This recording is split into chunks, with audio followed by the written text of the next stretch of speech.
আসসালামু আলাইকুম, শুভ দুপুর। নিশ্চয়ই সবাই ভালো আছেন। আলহামদুলিল্লাহ আমিও ভালো আছি।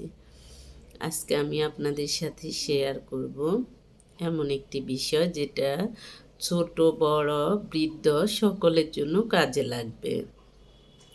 অনেক সময় দেখা যায় যে কারো কানে ব্যথা করে, দাঁতে ব্যথা করে, পেট ব্যথা করে, তারপর সাইনাসের প্রবলেম আছে, এরকম বিভিন্ন ধরনের সমস্যা আছে।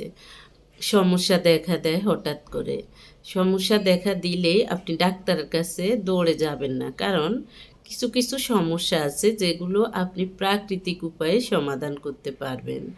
যখন আপনি প্রাকৃতিক উপায়ে সমাধান করতে পারবেন, তখন দেখা যায় যে আপনার সাইড ইফেক্ট হবে না। আর যে কোনো ঔষধেরই একটা সাইড ইফেক্ট থাকবেই। কম বা বেশি অ্যালোপ্যাথিক ঔষধের সাইড ইফেক্ট থাকবে, এটা আপনাকে মনে রাখতে হবে। যেমন অতিরিক্ত অ্যালোপ্যাথিক ঔষধ খেলে দেখা যায় যে পাকস্থলীতে প্রথমে আলসার হয়, আলসার থেকে পরে ক্যান্সার হয়, এরকম বিভিন্ন ধরনের সমস্যা দেখা দেয়।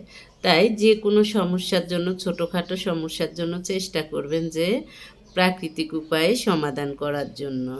যেমন বাচ্চার বা বড়দের যদি কানে ব্যথা হয়, সেজন্য কি করবেন, রসুন গরম করে দিবেন। রসুন গরম করে সেঁক দিবেন, সেঁক যেটাকে বলে, রসুন দিয়ে তেল দিয়ে গরম করে সেঁক দিবেন। অথবা রসুন গরম করে কানের ভিতরে রসুনের কোষটা দিয়ে দিবেন। নাম্বার 2, দাঁতের ব্যথার জন্য লবঙ্গ খেতে দিবেন।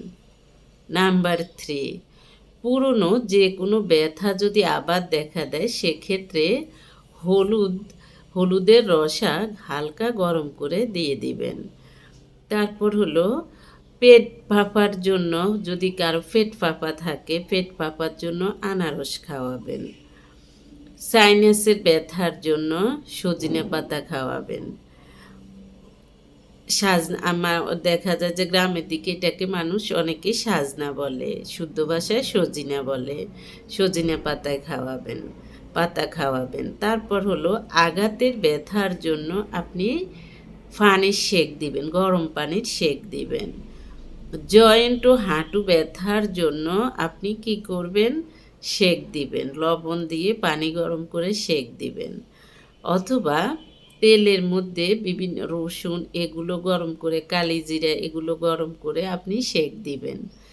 তারপর হলো পেশির ব্যথায় পুদিনা পাতা খাওয়াবেন। পেশির বলতে অনেকের মাংস পেশি বলে যে চিবিয়ে কামড়ায়, অর্থাৎ ব্যথা করে, এইসব ক্ষেত্রে পুদিনা পাতার রস খাওয়াবেন। তারপর হলো বুকের ব্যথায় আপেল সিডার খাওয়াবেন। অনেকের বুকে ব্যথা করে। আবার আরেকটা আছে, যেমন গ্যাসের ব্যথা, হাই প্রেশার, এটার জন্য আপনি আরেকটা করতে পারেন। প্রচুর গ্যাসের ব্যথা হলেও এটা কিন্তু আপনি রেগুলার করলে আপনার অবশ্যই আপনি এটাতে উপকৃত হবেন। কারণ আমি উপকৃত হয়েছি, আমার গ্যাস পুরোপুরি চলে গিয়েছে। আমি আপনাদেরকে একটা সিস্টেম বলে দিচ্ছি। এটা হলো এক ধরনের আকুপ্রেশার। আপনার যদি প্রচুর গ্যাস থাকে, যে গ্যাসের কারণে বুকে ব্যথা, পিঠে ব্যথা, ঘাড়ে ব্যথা, গ্যাসের ব্যথা কিন্তু মারাত্মক আছে। গ্যাসের ব্যথা, বুকে ব্যথা, পিঠে ব্যথা, সব ধরনের ব্যথা হয়। আপনি যখন কি করবেন, এরকম দুটো আঙ্গুল নিয়ে আপনি এভাবে আপনি ম্যাসেজ করবেন। এক এক হাতে 10 মিনিট করে ম্যাসেজ করবেন। এভাবে 2 হাতে যখন আপনি ম্যাসেজ করবেন, প্রতিদিন 10 মিনিট করে 20 মিনিট 2 হাতেই করবেন।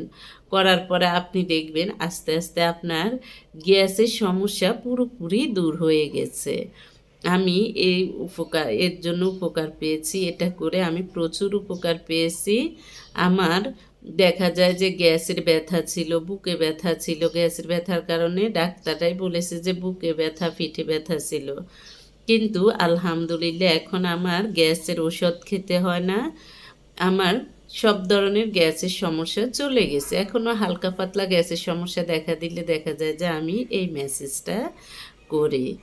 তারপর হলো অনেকের কোমর ব্যথা করে। কোমর ব্যথাটা তবে বেশিরভাগই হয়, দেখা যায় যে অনেক ডাক্তার বলে যে ক্যালসিয়াম কোমরে জমে গেলে বা হাড়ে জমে গেলে ব্যথা করে, কোমর ব্যথা, হাঁটু ব্যথা, বিভিন্ন ধরনের কোনো মানুষের ফা হাড় ফাঁক হওয়ার জন্য করে, একেকজনের একেক সমস্যার জন্য করে। তবে কোমর ব্যথার জন্য আমি দেখলাম যে আপনি যখন কাজকর্মগুলা করবেন, রেগুলার কাজকর্ম করবেন, আপনার ওজনটা নিয়ন্ত্রিত রাখবেন, তখন আপনার কোমর ব্যথা চলে যাবে। যেমন আমার এইসব সমস্যাগুলো ছিল, এখন আমি ইনশাআল্লাহ আলহামদুলিল্লাহ আমি খুব সুস্থ আছি এভাবে চলাফেরা করে। আসসালামু আলাইকুম।